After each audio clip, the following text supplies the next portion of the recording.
Hello my dear students, welcome back to another video. तो आज के इस वीडियो में हम 10th स्टैंडर्ड का चैप्टर 1 लीनियर इक्वेशंस इन टू वेरिएबल्स स्टार्ट करेंगे। वीडियो में आगे बढ़ने से पहले चैनल को सब्सक्राइब कर लो और बेल आइकन को प्रेस कर दो ताकि जब कभी भी न्यू वीडियो अपलोड हो तो नोटिफिकेशन सबसे पहले आपको मिले। तो आइए सबसे पहले समझते हैं लीनियर इक्वेशंस इन टू वेरिएबल्स का मतलब क्या होता है। तो सबसे पहले आपको दिया गया है लीनियर इक्वेशन। इसमें दो चीजें हैं। लीनियर का मतलब होता है स्ट्रेट और इक्वेशन का मतलब आपको पता है इज इक्वल टू होता है। उसके लेफ्ट हैंड साइड कुछ होगा और राइट हैंड साइड कुछ होगा, बीच में ये इक्वल्स टू का साइन होता है।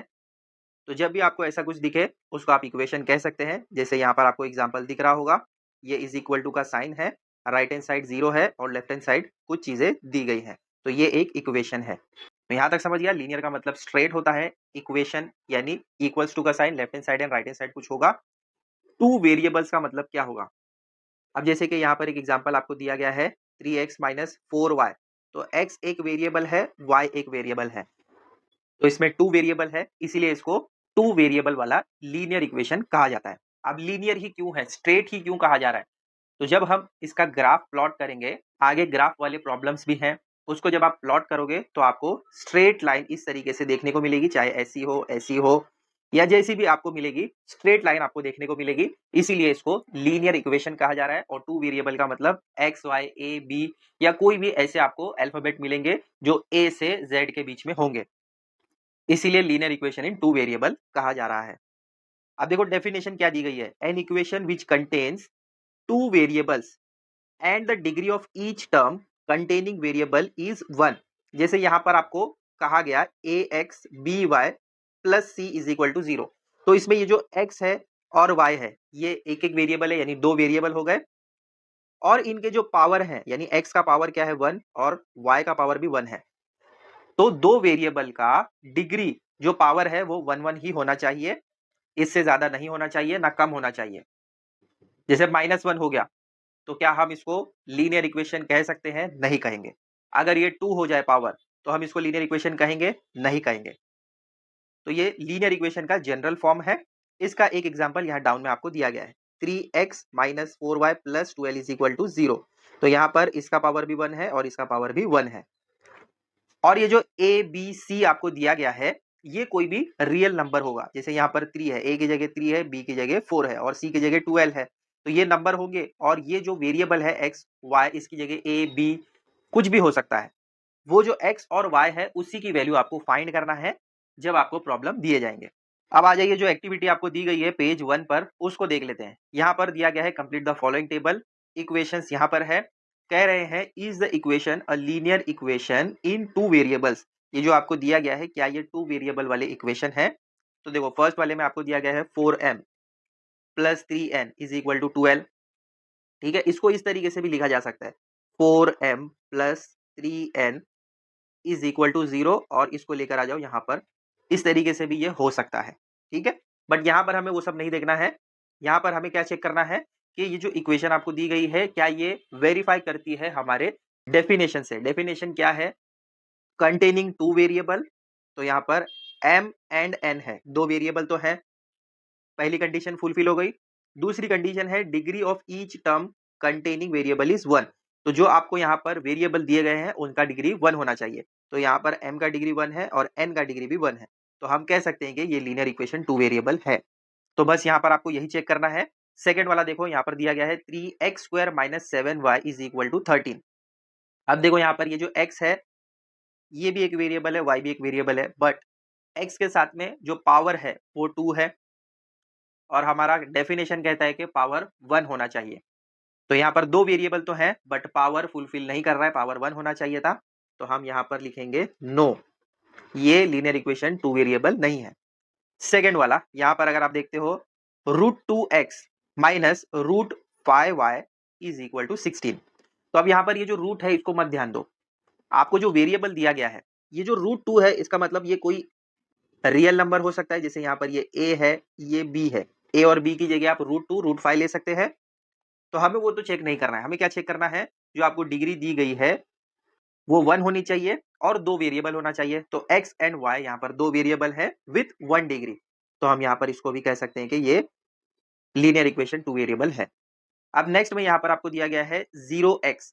0 इंटू एक्स क्या होता है, 0 होता है, मतलब ये पूरा टर्म 0 हो जाएगा, बराबर। तो यहाँ पर कोई भी वेरिएबल नहीं रहा, बस यहाँ पर एक ही वेरिएबल है। तो linear equation in one variable तो ये हो सकता है, टू वेरिएबल नहीं होगा, इसीलिए इसको हम नो लिखेंगे। समझा? वैसे अगर आप यहाँ पर नेक्स्ट वाला देखते हैं तो इसमें देखो, यहाँ पर तो डिग्री 1 है, बट यहाँ पर 0 के साथ जब y को मल्टीप्लाई करोगे तो 0 आ जाएगा, इसीलिए हम इसको भी नो लिखेंगे, ये लीनियर इक्वेशन टू वेरिएबल नहीं है। अब देखो यहाँ पर ये जो आपको दिया गया है 4/x, तो अगर हम इसको इस तरीके से लिखें, x को अप साइड में ले लें, तो x का पावर क्या हो जाएगा, ये डाउन में है प्लस में, जब इसको हम ऊपर लेकर आ जाएंगे तो ये हो जाएगा -1, फिर बाजू में है +5, ये भी 1/y इस वाले टर्म में है, अगर हम इसको अप साइड लेकर आते हैं तो y⁻1 हो जाएगा इज इक्वल टू 4। तो अब हम इसको कह सकते हैं क्या, नहीं कह सकते, क्योंकि देखो इसका जो पावर है वो -1 हो गया, हमें पावर चाहिए 1, तो इसीलिए ये वाला लीनियर इक्वेशन टू वेरिएबल नहीं है, तो लिख दो यहाँ पर भी नो। देन सेवेंथ वन में देखो 4xy -5y, अब देखो यहाँ पर ये एक वेरिएबल, ये एक वेरिएबल, दो हो गए, और यहाँ पर ये थर्ड वेरिएबल, तो एक्स वाई क्या है, दो वेरिएबल हो गए, और दोनों के अगर पावर आप देखते हैं तो यहाँ पर 1, यहाँ पर 1, तो डिग्री 2 हो जाएगी यहाँ पर, तो इसीलिए इसको भी हम लीनियर इक्वेशन टू वेरिएबल नहीं कह सकते, और यहाँ पर हम नो लिखेंगे। ठीक है, ये एक एक्टिविटी है जिससे आपको आइडेंटिफाई हो सकता है कि कौन सा लीनियर इक्वेशन टू वेरिएबल है या नहीं है। अब उसी के बाद आपको कुछ एक सॉल्व एग्जाम्पल दिए गए हैं जिसको आप दो तरीके से सॉल्व कर सकते हैं। देखो क्या कहा जा रहा है, solve the following simultaneous equation, simultaneous equation यानी एक साथ सॉल्व करना, तो ये एक इक्वेशन है और ये एक इक्वेशन है। अब इसको हम सॉल्व कैसे करेंगे, देखो इसको सॉल्व करने के दो मेथड हैं, ठीक है। पहले मेथड 1 देख लेते हैं, जो आपको इक्वेशन दी गई है उसको एज इट इज लिख देते हैं, 5x minus 3y is equal to 8, ये हो गया आपका फर्स्ट वाला इक्वेशन। सेकेंड वाला इक्वेशन ये है, तो दोनों को हमने नंबर इस तरीके से पुट कर दिया। अब इसको सॉल्व करने के जो फर्स्ट वाला मेथड है उसमें हम क्या करते हैं, ये जो x के साथ टर्म है या तो इसको हटा देंगे या तो हम ये y वाले टर्म को हटा देंगे। इससे क्या होगा कि मुझे या तो x का या तो y का वैल्यू मिल जाएगा, फिर हम उस वैल्यू को पुट करेंगे कोई एक इक्वेशन में और फिर दूसरे वाले का वैल्यू हम निकालेंगे। तो देखो यहाँ पर हम क्या करते हैं, ये जो सेकंड वाला इक्वेशन है, यहाँ पर सेकंड आना चाहिए, ये जो सेकंड वाला इक्वेशन है इसको हम मल्टीप्लाई कर लेते हैं 3 से। तो अगर मैं यहाँ पर सेकंड वाले को 3 से मल्टीप्लाई करूं तो क्या होगा, देखो क्या मिलेगा मुझे। तो यहाँ पर पहले मैंने लिखा multiplying both side by 3 of equation 2, तो ये इक्वेशन 2 है, अगर मैं यहाँ पर 3 से मल्टीप्लाई करूं तो मुझे मिलेगा 3 3 जा 9x plus 3 into y, 3y is equal to 3 2 जा 6, ये हमारा इक्वेशन 3 बन जाएगा। अब ये करने से मुझे क्या फायदा हुआ, देखो फर्स्ट वाला जो इक्वेशन है इसमें 5x माइनस 3y है और यहाँ पर भी 3y, तो ये 3y कैंसल हो सकता है जब मैं इसको ऐड करूंगा। तो यहाँ पर मैं फर्स्ट वाली इक्वेशन लिख देता हूँ, 5x minus 3y is equal to 8, ये हमारा इक्वेशन 1 है। अब हम इसको करेंगे प्लस, तो यहाँ पर आ जाएगा प्लस का साइन, ये भी बन जाएगा प्लस, और यहाँ पर ऑलरेडी प्लस है तो कुछ लिखने की जरूरत नहीं है। अब देखो ये जो प्लस है और ये माइनस, प्लस माइनस क्या होता है, माइनस, माइनस प्लस माइनस, तो ये वाला पूरा टर्म कैंसल हो जाएगा, और यहाँ पर जब हम प्लस करेंगे तो क्या मिलेगा, 14x is equal to 6 plus 8, यहाँ पर 14 आ जाएगा। अब मुझे x का वैल्यू मिल सकता है तो मुझे क्या करना होगा, x इज इक्वल टू 14 अपनी जगह ही रहेगा, बट ये वाला 14 जो है वो राइट हैंड साइड चला जाएगा, यहाँ पर मल्टीप्लीकेशन में है, राइट साइड में आकर डिवीजन में हो जाएगा। एक बात अच्छे से याद रखिए, जो इज इक्वल टू होता है लेफ्ट से राइट में अगर आप भेज रहे हो या राइट से लेफ्ट में भेज रहे हो तो साइन चेंज हो जाती है, अगर प्लस है तो माइनस में चेंज होगा, मल्टीप्लीकेशन है तो डिवीजन में चेंज होगा। उसी तरीके से अगर लेफ्ट में माइनस में है तो राइट में जाके प्लस हो जाएगा, और अगर यहाँ पर डिवीजन में है तो राइट में जाकर मल्टीप्लीकेशन में हो जाएगा, ये कॉमन है, आपको पता होना चाहिए। तो यहाँ पर 14 x के साथ मल्टीप्लीकेशन में था, राइट में जाकर डिवीजन में हो गया, तो अब इसको हम अगर कैंसिल करें तो x का वैल्यू मुझे मिलता है 1, बराबर। अब ये x की वैल्यू मैं किसी एक इक्वेशन में पुट करके y का वैल्यू निकाल सकता हूं, तो किस में पुट करें, देखो सेकेंड वाले में पुट कर लेते हैं, लिखो यहाँ पर put x is equal to 1 in equation 2। तो अब देखो ये जो इक्वेशन 2 है इसमें मैं 3x की जगह लिखूंगा 1, क्यों, क्योंकि यहाँ पर मुझे x का वैल्यू 1 मिला है। फिर लिखेंगे plus y is equal to 2। जो जैसा है उसको वैसे ही रखेंगे, बट x की जगह आ जाएगा 1। तो अब 3 वन सा यहाँ पर आ जाएगा 3 plus y is equal to 2। अब मुझे क्या करना है, y की वैल्यू निकालना है। तो अगेन y को मैं अकेले कर दूंगा, 2 भी अपनी जगह रहेगा। देखो ये जो 3 है ये लेफ्ट हैंड साइड में प्लस में है, जब बाउंड्री क्रॉस करेगा तो माइनस में हो जाएगा। सो देयरफॉर y का वैल्यू क्या मिलेगा, -1। समझा? और डाउन में हम क्या लिखेंगे, x is equal to 1, y is equal to -1 is the solution of the given simultaneous equation. इस तरीके से आप लिख सकते हैं। ये हो गया आपका मेथड 1। अब आइए मेथड 2 देखते हैं। मेथड 2 में आप किस तरीके से इसको सॉल्व करेंगे। मेथड 2 में भी आप इक्वेशन 1 एंड इक्वेशन 2 इस तरीके से लिख सकते हैं। तो अब यहाँ पर देखो ये y का वैल्यू मुझे क्लियरली मिल रहा है, तो मैं क्या करूंगा, y को अकेले कर दूंगा, 2 अपनी जगह ही रहेगा। अब ये जो प्लस 3x है राइट हैंड साइड में जाकर -3x हो जाएगा। तो मुझे यहाँ पर मिल गया y का वैल्यू, ये मेरा बन गया इक्वेशन 3। सिंपल। तो इक्वेशन 2 में मैंने क्या किया, y को अकेले कर दिया, 2 अपनी जगह ही था, ये प्लस में था, राइट हैंड साइड में गया इक्वल्स टू के, तो -3x हो गया। इस तरीके से मुझे y का वैल्यू मिला। अब ये y का वैल्यू मैं इक्वेशन 1 में पुट करके x का वैल्यू निकाल सकता हूं। तो यहाँ पर हम लिख सकते हैं substituting this value of y in equation 1। ये जो y का वैल्यू है, y का वैल्यू क्या है, 2 - 3x। तो यहाँ पर हम ये जो फर्स्ट वाला इक्वेशन है इसमें y की जगह ये सारी चीजें पुट कर देंगे। तो किस तरीके से आएगा, देखो फर्स्ट इक्वेशन ये है हमारा 5x - 3। अब देखो ये जो y है ये y की जगह आ जाएगा 2 - 3x। तो इसको एक ब्रैकेट में लिख देते हैं, 2 - 3x और इक्वल्स टू 8, जैसा है वैसा ही रहेगा, बराबर।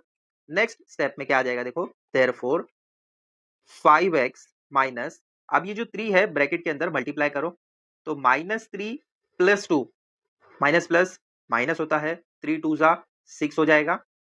ये माइनस और ये माइनस क्या होगा, प्लस हो जाएगा।